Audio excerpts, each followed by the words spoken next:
ചുവന്ന റംബുട്ടാനൊക്കെ നല്ലപോലെ പഴുത്ത് കിടക്കുക.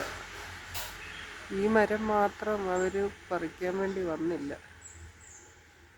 നല്ല മഴയൊക്കെ ആയിരുന്നുണ്ട്. വാ, അത്ര ഭംഗിയ. ഇത് മഞ്ഞ റംബുട്ടാനായിരുന്നു, അതിലെല്ലാം പറിച്ചുകൊണ്ട് പോയി.